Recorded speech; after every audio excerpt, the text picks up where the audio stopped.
They say Los Angeles never sleeps, but in the heart of downtown, there's a place that should have stayed asleep forever. A place where a young woman vanished, leaving behind one of the most chilling videos ever recorded.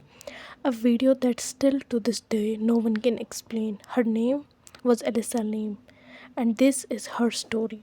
Alyssa Lam was 21, a student from Vancouver, Canada. Bright, funny, little awkward, but full of dreams. She loved books, Tumblr, and traveling. She also battled something darker, bipolar disorder, something she spoke about openly online.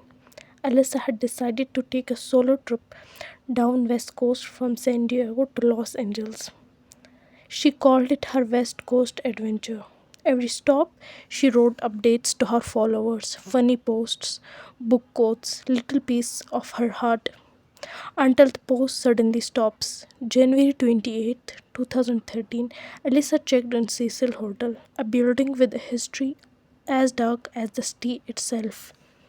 Once a glamorous 1920s hotel, it had decayed into a cheap downtown spot known for crime, drugs, and despair.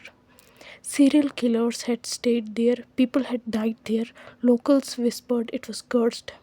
But Alyssa didn't know. To her, it was just a cheap source to stay in LA. She was assigned a room, shared room, but soon her roommates complained. They said Alyssa was acting strange, talking to herself, hiding notes, locking people out of the bathroom. So the hotel manager moved her to a private room. January 31st, Alyssa was supposed to check out. She never did. She stopped answering the phone. Her social media went silent. Her parents, terrified, called the police. Fixers went up across the city. Officers searched every hallway, every floor, nothing. It was like she had vanished into thin air. And then video appeared. The hotel released security footage from one of its elevators.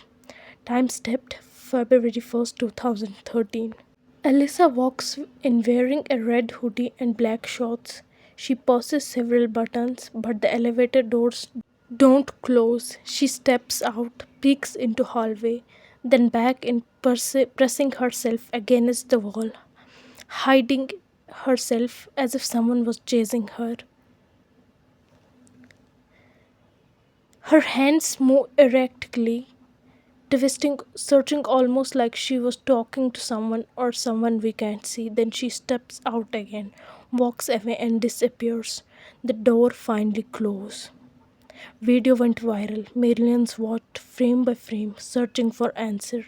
Some said she was running from someone, others said she was possessed.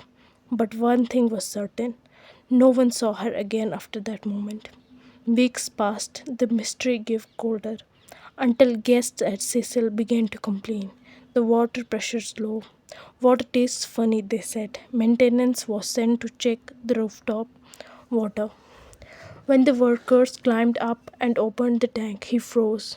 Inside one of the tanks was Elisa. She was found naked, floating up in the water, her clothes and belongings also inside. The lid was closed. How did she get there? The rooftop was locked, all alarmed and difficult to access. The tanks were heavy, too heavy for one person to lift. Yet somehow Alyssa was there. The autopsy showed no drugs, no signs of assault. The cause of death, accidental drowning. But people didn't believe. Some believed she was murdered, perhaps by hotel staff or a guest. Others said she had a manic episode and climbed in herself, and then there were supernatural theories. They pointed to the hotel's dark history, the suicides, the deaths, the killers who once slept in those same rooms, that Alyssa had fallen victim to building itself, and maybe the truth was something simple and sadder. A young woman struggling with her own mind, lost in a place that seemed to feed her loneliness. Alyssa wasn't just a mystery, she was a person. Her story went viral, but too often people forget who really she was: a daughter, a dreamer, a writer who wanted to be understood. Once on her Tumblr, she wrote, "You are always haunted by the idea that you are wasting your life. Maybe that's why her story still lingers, because in her confusion, her fear, her silence, we see ourselves. We see what happens when a world full of noise forgets to listen to the quiet ones. The Cecil Hotel has been shut down, renamed, renovated, but shadows of that elevator remains there. Every time someone watches that video, they feel it. That moment when doors refused to close, when time seemed to froze, and when a lonely girl reached out in darkness for something or someone that never breached back. I'm not sure what happened to Alyssa. Maybe no one ever will be. But I do know this. Her story reminds us that behind every mystery is a human, and somehow, sometimes the scariest thing isn't what is dark, what is in the dark, it's what we can't see in ourselves.